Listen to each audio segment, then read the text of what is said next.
First step is just data, next step is knowledge, and then at the top is insight. So you're starting to build all this data about the audiences, and then you kind of move through to going, well, what does this actually mean and how can I interpret it?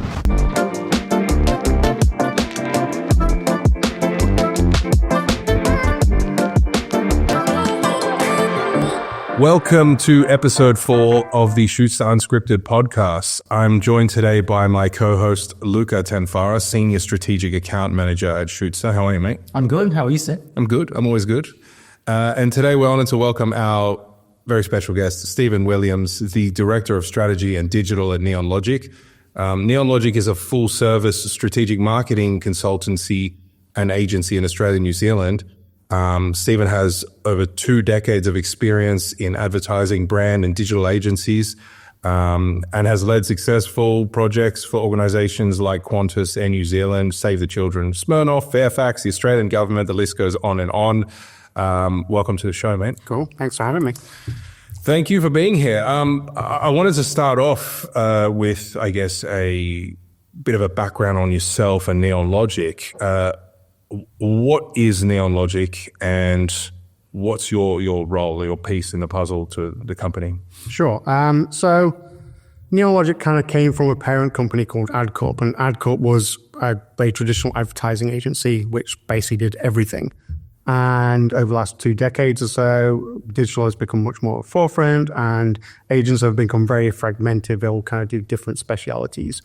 And what we kind of looked at a few years ago is going, well, AdCorp probably isn't working that day where an agency can do everything from production to media to film. It's too much for a modern day agency.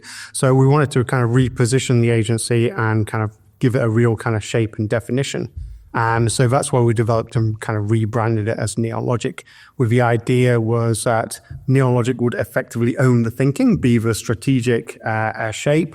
And the concept behind it was all about bright thinking, which is a good mix of strategy and creativity. And that agency would kind of own the thinking, work with clients, be more in that kind of consultancy space, and then work with good partners who can actually do the delivery and implementation. So rather than trying to do everything, we would own the kind of that relationship and the strategic piece. Gotcha, right. How did you get into strategy? What's the story there? Long story. I'll try and keep it short. So yeah, my background is effectively digital production. That's where I started. So back early 2000s, I worked in digital agencies in the UK, moved to kind of New Zealand, worked in digital kind of roles, digital production houses or digital media houses. Back then, digital was like this kind of poor cousin. So the big agencies like your kind of Saatchis and DHBs, and drafts, all that sort of thing. All their above the line stuff was a big TVCs, and that was all the cool, exciting stuff. And digital people like me, we were doing banners back when banners were all flash and that sort of thing. Can we tell what year this is, or are we going to reveal your age a little too much? I don't know. This was I won't give away my age too much. This would be like 2003, 2004, 5 kind of area. Because I worked in TV for a few years beforehand, so I've got like a few 8 years buffer. But I was doing like a lot of kind of production roles. And then I just kind of moved up the ranks. So I went from kind of basic kind of digital production roles to producer, to executive producer, to head of digital, where I kind of ran a digital team, which was very stressful because you've got developers in there, you've got designers, you've got content people, you've got producers. And then I guess as you kind of progress in your career, particularly in digital, you kind of start getting more involved in strategic thinking. As you kind of get to a more senior level, the projects come in and they're not looking for you just to kind of execute a project, they're looking for you to kind of define how that project should be rolled out. And that's really where the kind of digital space kind of begins to open up.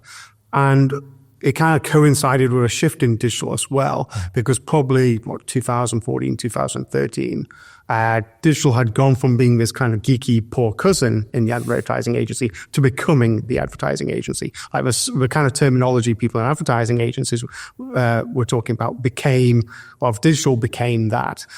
So we would be talking about user experience, we'd be talking about agile methodologies, and now that's commonplace. That's what everybody is kind of talking about. You go to a big corporate, so they've all gone agile. They've all talking about that customer experience. And these are coming from the kind of digital landscape.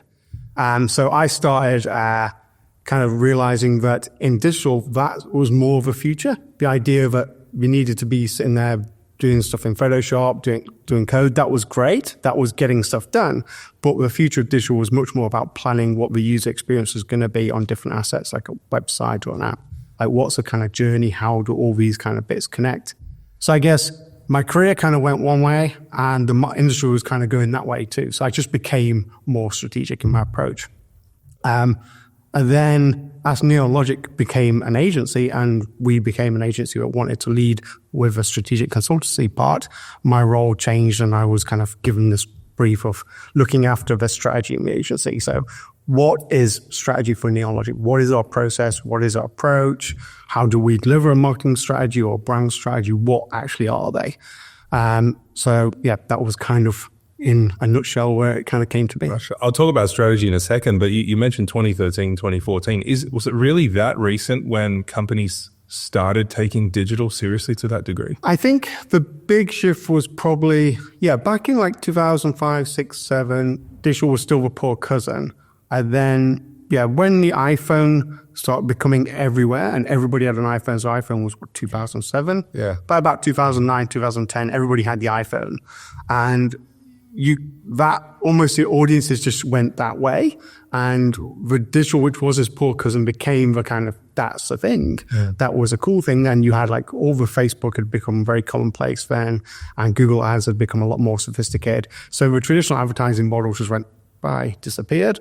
Everything moved to digital. And then, probably there was this kind of almost like a gradual shift of the terminology. So a lot of the language which people in digital were using became kind of the main kind of stream language. I was going to say, was that period a bit of a Wild West where everyone was still trying to find their way and then make it up as they go kind of thing? Yeah. Well, I think there's been weird. One of the things with digital is it's obviously very reliant on tech, right? So technology just keeps moving forward. So there's almost these various versions of a Wild West. So I worked for a media agency, digital media house back in 2004, 2003.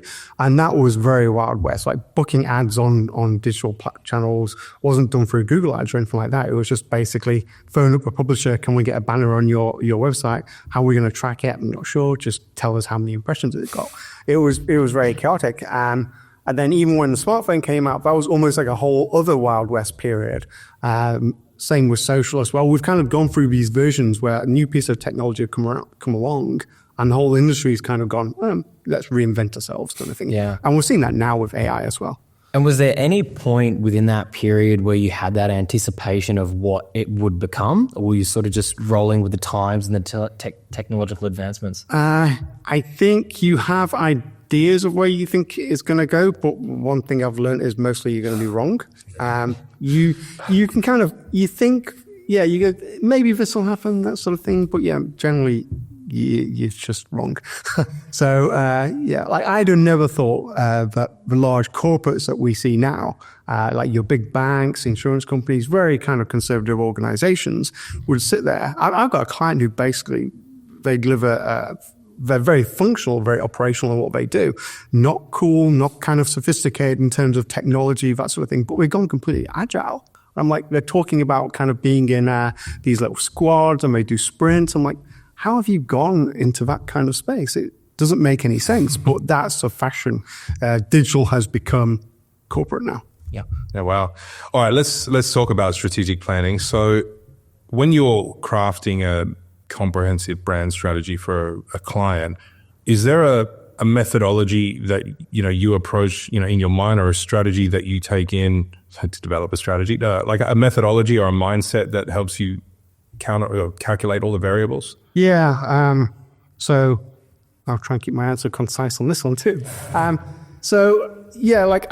Once I kind of got this role looking after strategy for an agency, I'd been developing strategies for a few years at this point, but I actually went on a course as well and did some formal training. You kind of have to in your career, right? There's a lot of stuff you can learn in the internet. You can do courses online. You can kind of, Google always do training courses, that sort of thing. But I thought, no, I need an actual proper course, and where it's really kind of very focused. So Digital Marketing Institute do a number of courses which you can actually subscribe to. This was advanced strategy and planning, which was really great, but I bit off more than I could chew because I didn't realize how much work it would be. And it was like 6 months, so at least an hour a day. And I was like, Jesus, this This is a lot. But it was very good. But yeah, so back to a question. So yeah, when we're talking about strategy, there's kind of multiple versions. So if you're talking about a brand strategy, that's, for me, that's very much about defining who an organization is and going, this is actually what you are all about. And when I look at developing something like that, we look at the core, which is your vision, your values, who you are, your internal kind of beliefs. We look at kind of your positioning. So where do you sit in the market? Are you going to be a kind of premium brand, like expensive, but offering good kind of quality service? Are you going to be kind of lower budget kind of brand? And then your one is kind of, what's your personality? You're going to be kind of funky. You're going to be edgy. How's that representing look and feel elements? Those type of things. So we kind of have a brand strategy, which is really about definition. And then the other side of that is a marketing strategy, which is then how do you take that brand and put it out to market? Is that, are you doing lots of tactical campaigns? Are you going to want to be doing lots of kind of brand adverts? Are you going to be doing like a lead acquisition activity or use content marketing, those type of things? And there's a really good framework, which I kind of did on the course. I was familiar with it in the first place over the last few years, but I did it on the course and it was really useful, called Shootsta. And that's kind of almost 6 key steps which you look at when you're developing a marketing strategy.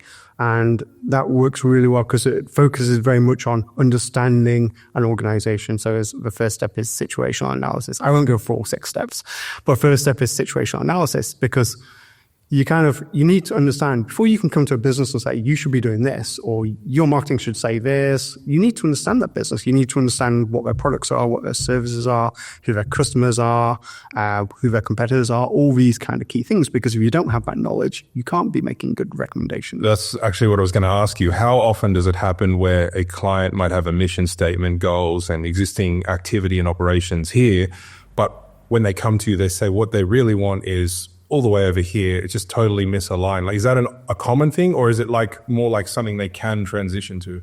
I've actually got a client I've been working with now, if I'm interpreting the question right.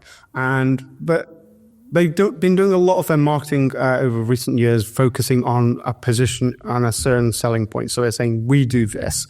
And I asked, well, what drives that decision? This is what you say to your market. Why? I say, well, our customers tell us that's what they're interested in. That's important to them. And I went into all this kind of research with data that they had. And that was true. Their customers were saying, yes, this is great for us. But then when I went and looked at the rest of the market, which is basically their customers were like a small percentage of the market, there's huge percentage which they don't have. They didn't care. They didn't care about these things that this business was saying. Yeah, wow. They cared about other things. So then you go, okay, well, maybe your message should be what they care about, not so much what they care about. Or balance. It seems very simple when you put it that way, but it's like...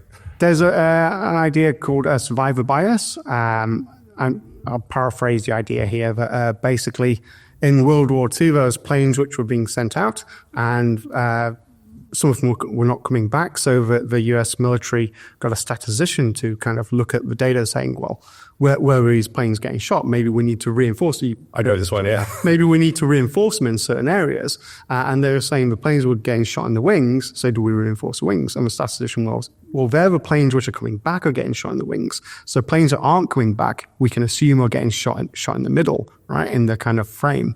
So that's, we should reinforce. So by doing that, they improved their survivability. The argument goes that people look at a certain amount of data, but there's a huge amount of data that they don't see, and that can often reveal truths. It's very interesting when you put it that way, but yeah, I've heard that story, and it's pretty mind-blowing how much of a difference it makes. What about mistakes then? So let's say a client, any size, medium business, enterprise size, is developing a marketing strategy. What do you see as common mistakes for not just new players in the game, but maybe mistakes that are repeated over and over again? Sure. Overcomplicating things seems to be a very common one. I'm very much a believer in getting the basics right. Marketing today looks very complicated. There's marketing automation, there's all these channels out there, and you're just like, what is this?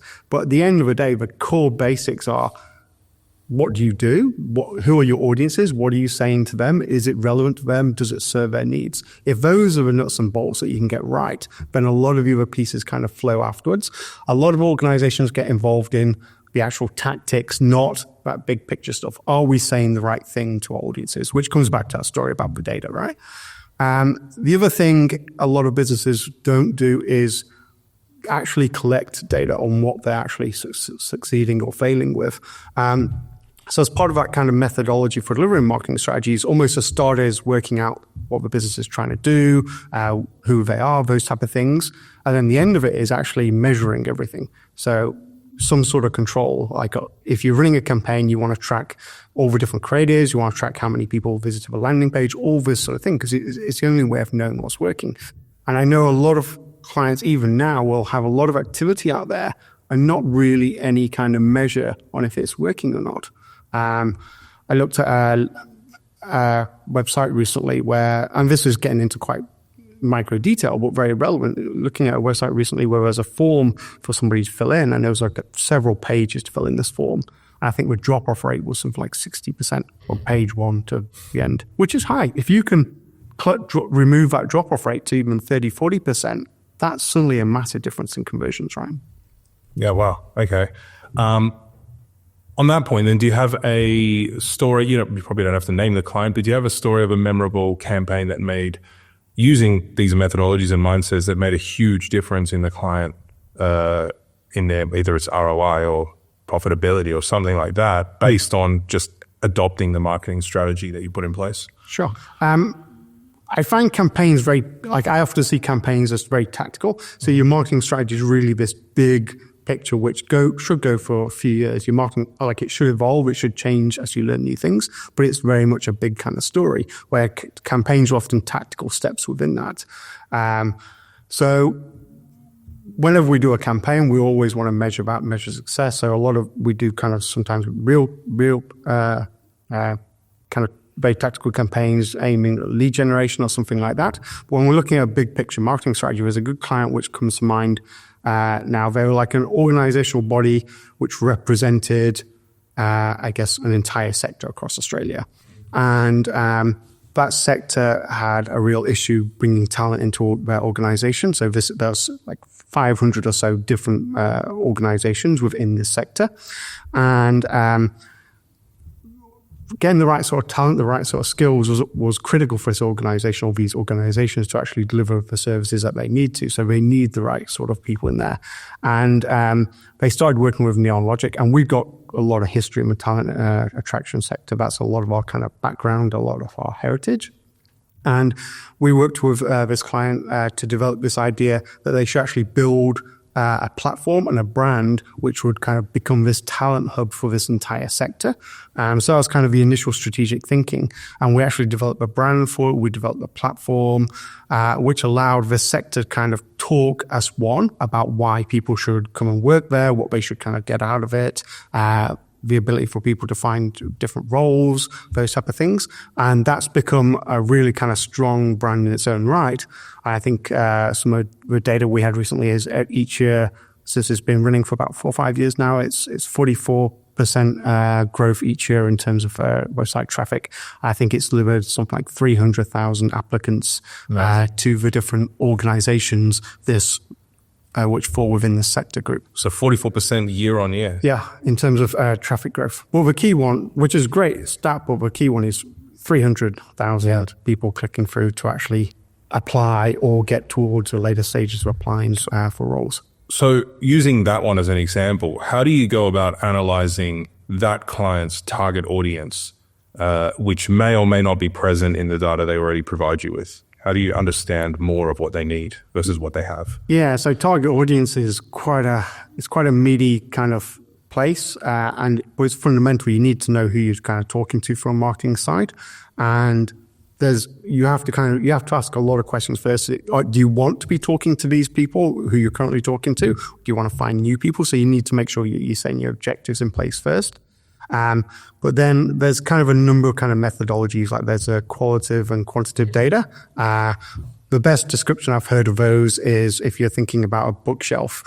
From a quantitative perspective, you're talking about how many books it can hold, how many shelves it's got, those type of things. From a qualitative perspective, you're talking about the feel of the wood, the kind of how it sits in your room, as an example. Then we look at things like first-party data. So you might have like workshops or focus groups. You can do online surveys, all these type of things, and interviews. Really good ways of just trying to get a little bit of additional kind of data.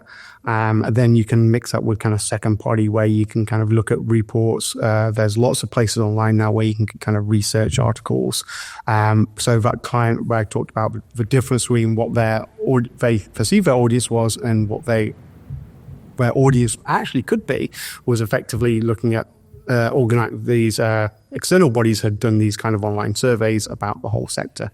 And then there's another key area you can look at is actually the data that you're getting from specific channels. So you can look at clients' Facebook account as an example. You can look at their website for Google Analytics.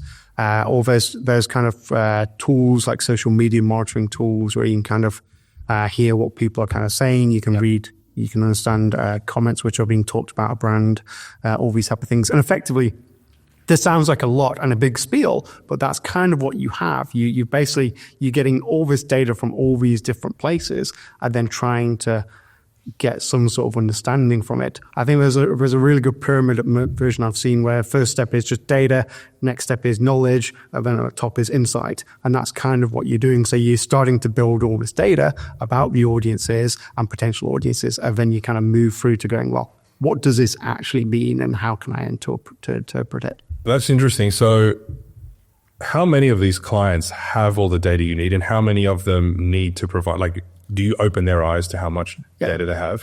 Most of them don't have huge amounts of data. And one of the first things that we almost action is that we actually want them to collect more. Yeah. So even things like email subscribers on your website, if you don't have one of those, it's very basic, easy to set up. Get one of those, and then you can start getting some data.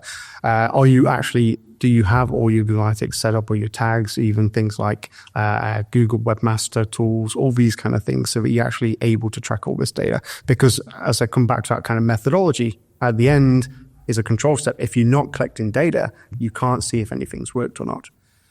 Usually with most clients, pretty much every client, we're always going to have gaps. Yeah, well. And that's fine. You've got to start somewhere. You start with gaps from what they've got. You go away, do your own research. We kind of get any kind of other data that we can find and bring that together. And then over time, you begin to flesh out and get more as you go. So one of the key things that we do with audiences is you get this audience data, and then you begin to segment those audiences, and you try and build personas or profiles of those different audiences.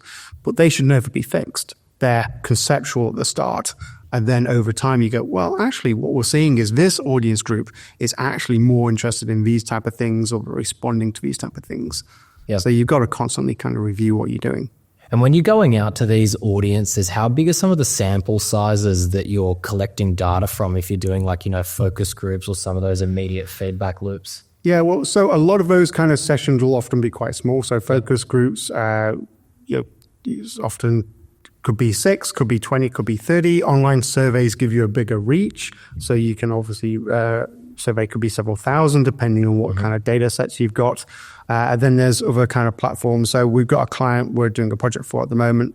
And I think they had about 450,000 people visiting their website in a quarter, which is quite cool, right? And so from that, you're getting quite a lot of data. But you work with what you've got, basically. Mm-hmm. Got it. Okay. Let's talk about video in a client's strategy overall. Over the last, let's say, 10 years from that 2013, 2014 period that you mentioned, what's the significance or the role that video has played in overall strategy up until today? I think what we've seen, and this is 2013 was probably a quite key point where things began to become digital, was much more mainstream. But I think digital video 20, 30 years ago was very much about a big TVC. And I think when we started moving to proper broadband smartphones, we began to realize that we could actually have video on the go, and that made it more accessible. But I think there needed to be a cultural shift in agency land and in marketing about how that worked. And I think traditionally advertising, and not all advertising, but a lot of advertising still had the mindset of effectively reach, getting your message out to people, and that was advertising.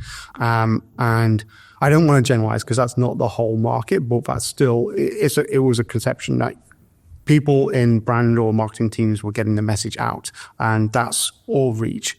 But people don't function in that way. When you buy a product, you don't just see an ad and then go out the next day and buy it.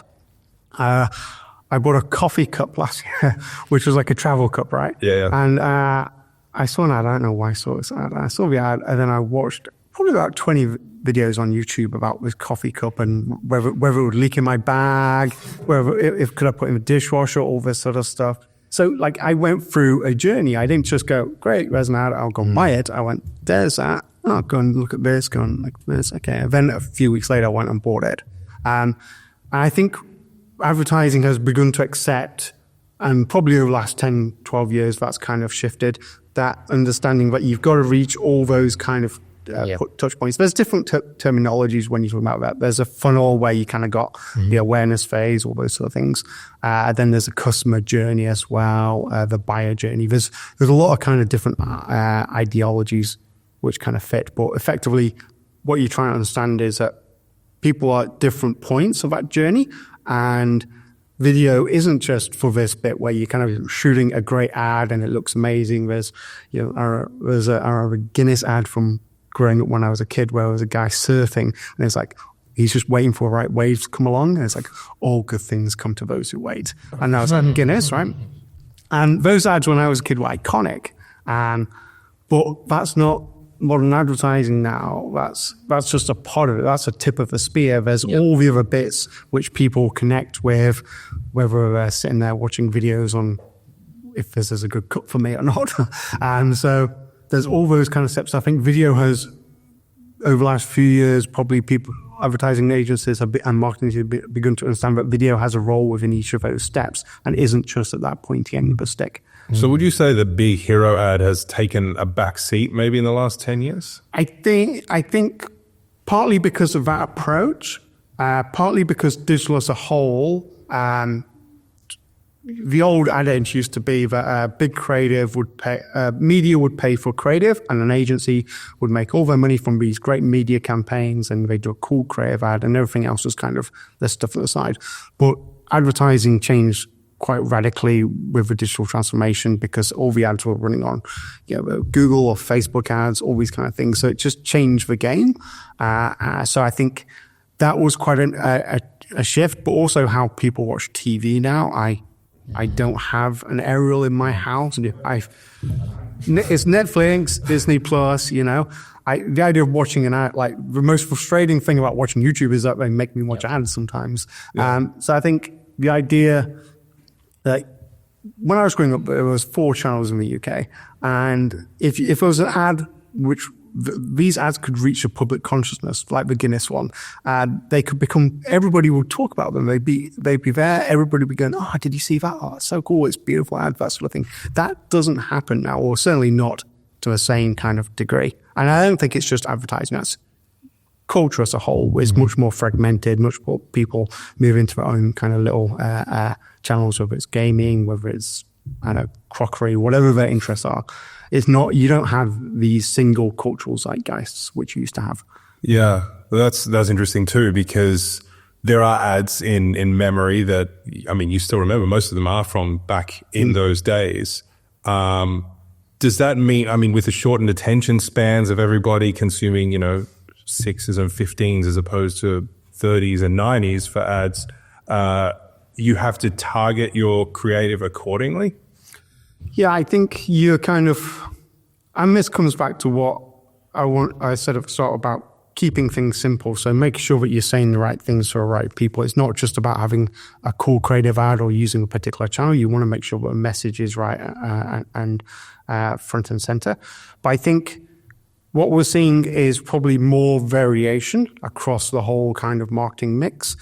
So you've got, there's still a place for brand ads. That's still an area, and there's still a place probably for a 30-second TVC. But there's also a place for a 15-second TikTok or a minute and a half TikTok or a 30-minute video on a particular product or how-to guide, those type of things. So I think it's just it's more. It's just become bigger, more complex, more options, and people have their own kind of narrow kind of areas of interest. And it's not so much echo rooms, but you get the sentiment when I say echo rooms. Yeah. So what's your take on organizations that want to develop creative with the intention of going viral? Like that's everybody's dream, obviously, is to go viral.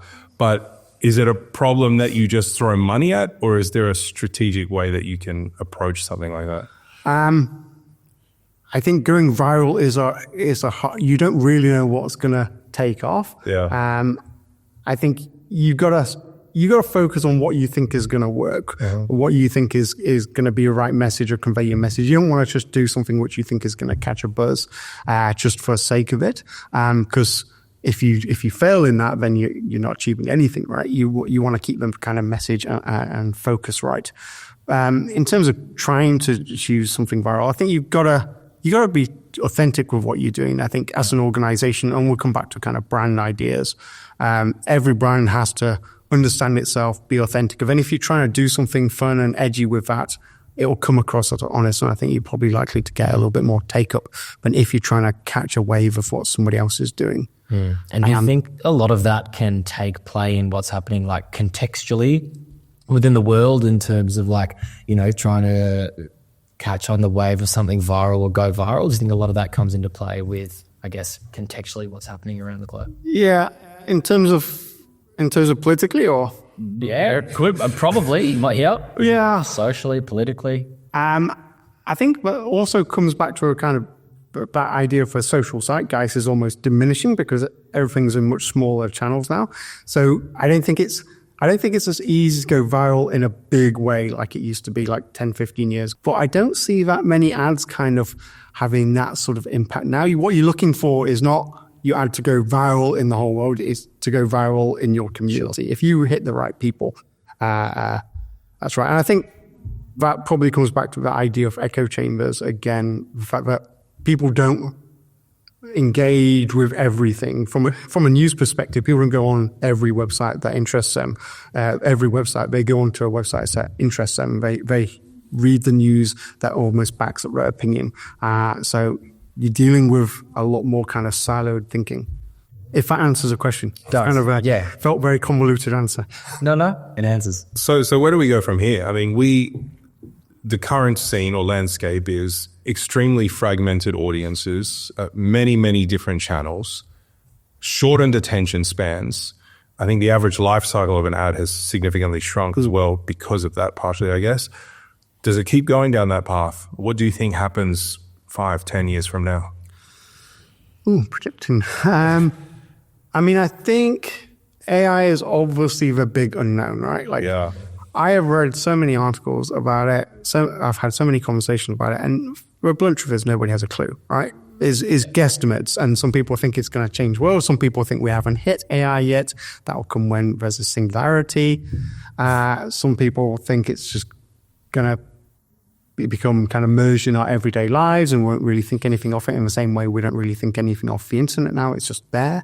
I think we don't really know what's going to happen with AI. So it's very much, we're almost going to be in that Wild West space. So we're actually doing a piece as an agency looking at the different AI tools that we can use. And one of the things I'm saying to a team is we actually don't know. In a year's time, half these companies that we're looking at who are building these AI products might not exist. They might get bought out by other companies. These companies who don't have AI now might have it in 6 months, 12 months time. So any decisions we make are on very kind of fluid ground. It's very fluid territory. I think there's going to be as well, one of the things I'm expecting and seeing is there's going to be a battle between quality and quantity from an agency or marketing perspective. There's going to be a lot of tools out there. And this is very relevant in terms of copywriting space. My wife is a copywriter at heart, comes from a very old agency background of writing great ads. She's a brilliant writer, incredibly talented. And she's looking at AI going, well, that's amazing, but it can't write what I can write because I can write thought leadership pieces. I can understand this very complex business or sector that I work in, and I can talk about all these things which AI can't, and it can't do because it's Great. at the moment it's regurgitating a lot of what's out there and kind of repackaging it as new stuff. But that doesn't mean that approach is bad either, because if you're looking at, say, things like SEO, or you're wanting to focus on content marketing, you need to produce a certain quantity of work. You gotta keep the output out there. So there's this kind of challenge of creating new and authentic human-driven art from an advertising perspective, and the tools like marketing automation, like AI, and how they kind of fit in. I think that's going to be this kind of tension for the next few years. That we don't know what the answer is and what the end solution is going to be. But yeah, it's pretty interesting because the last few guests on this podcast, we always dive down the AI rabbit hole relevant to their industry, inevitably.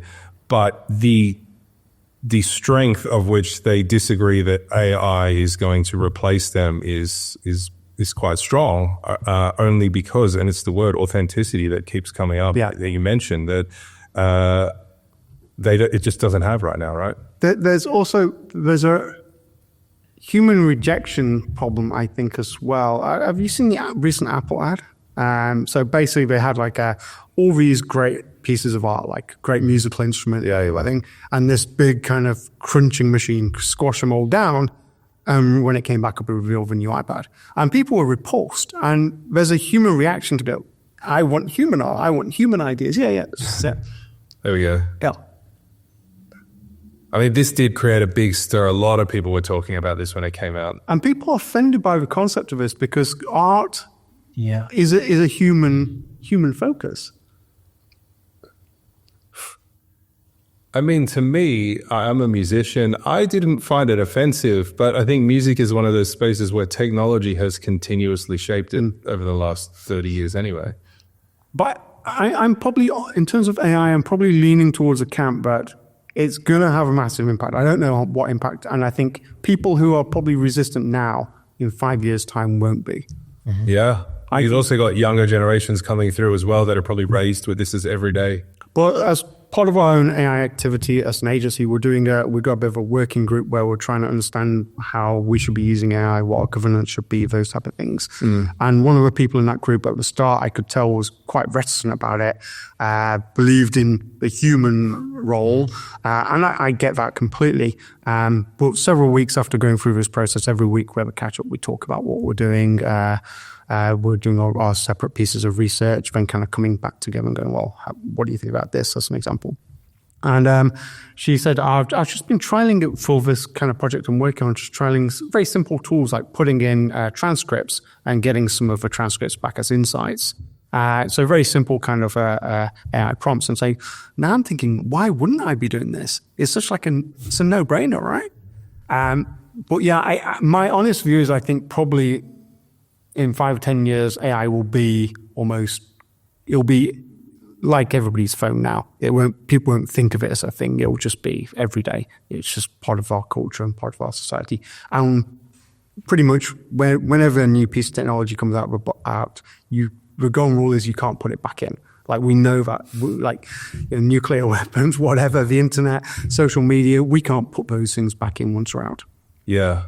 It really is unknown. We can't speak on it, but I guess it depends on how powerful that AI is and what it can do in the future that will determine all of these things, right? And that's the thing, we're very early stages. Like I remember like Friends Reunited, which is what would have been 2002, 2001 of social media groups, MySpace. Yeah. And we thought it was so cool at the time. And even I remember Napster, when you listen to music, all that sort of, like, I would download a song for Napster, one song at a time. It would take like 10 minutes to download a song. Yeah. I'd be sitting there with my dad. Life-changing. You're lucky, 10 minutes. Now I've got Spotify, listen to whatever I want, whenever I want. I've got Facebook allows me to upload videos. It gets, from an advertiser perspective, you get all this data. Like, it's just becoming so much more sophisticated. And that the idea of the singularity with AI is still coming 5, 10, 20 years, whatever that is. We have no idea what that's going to completely shift the landscape, but we don't know how. I don't think anyone can predict what's going to happen then. But I'm a big sci-fi fan, so there's Ian M. Banks is a science fiction writer who I read a lot of his books, and he predicts this world where humans are kind of living with these AI kind of creatures who kind of give them all these freedoms and choices to how to live their lives. Who knows? It's possible, but this thing could be so advanced and so far ahead of us that it might just see us as pets. Yeah. Who knows? Okay, back onto marketing. So with all the changes that are probably going to come up, we can't even really say what they are. Is there something that companies can use to sort of future-proof their marketing strategy, into the next foreseeable, the next few years before things start getting too far unknown? Are there core fundamentals that they should always consider? Yeah, I think that from a constant organizations do need to constantly learn, and they do need to adapt to kind of new technologies, new kind of trends, and they do need to kind of see what's going to work for them. And I think if you're large corporates, a lot of those will have kind of center of excellence teams. They'll have the kind of digital houses in place, which will kind of offer those services. But even small companies, you can still kind of leverage or kind of learn these things, whether you're doing quarterly reviews or you're looking at your competitors or you're looking at the market. Get somebody from your team just to look at your competitor websites, what they're talking about, what they're kind of doing. As an example, there's a lot of kind of training courses available. So we all know how important it is to keep our employees trained. So get them learning new things, get them constantly accessing, whether it's free courses or paid courses, get them constantly kind of evolving as well. So there's always that evolution that companies still have to do, because nobody wants to be the next Nokia, to be blunt. Apple don't want to be Nokia in 5 years' time, right? Which is interesting. I found this quite interesting. 5-10 years ago, Apple were like constantly inventing new things. They were the leaders, and now they signed a deal with ChatGPT where basically they're incorporating that into their system. Is that weird? Like 5 years ago, Apple wouldn't be taking other people's stuff. They'd be coming up with their own. Not surprising, no. Yeah. From them. What was the death for Nokia? Do you remember specifically? They just didn't have they just didn't have the iPhone, right? They didn't innovate. Same with BlackBerry. They weren't innovating. It was they were great phones. I have an 8210, which is a great phone, but they were phones. Yeah. Then you had the BlackBerry, which I also had the BlackBerry because my work at the time gave me a BlackBerry, and we all had BlackBerries, which were like these really awful things which you can kind of get email on, and you go, Nokia, BlackBerry, but neither of them were particularly great. Yeah. And we had like WAP. Do you remember WAP? No. WAP was like a very early mobile kind of internet. It was bad. Yeah, I think I remember it vaguely. But then suddenly you got this phone, which is basically like, you can play all my music, I can take photos, I can browse the internet and actually look at the internet. I can get it did everything. It was like amazing. So they just didn't innovate. They just and they weren't like Microsoft at the time didn't really innovate. And then they tried a few years later to get onto the smartphone bandwagon, but didn't catch up. Sorry, I got off the track again. The question was... What, about Nokia? What made them fail before that? No.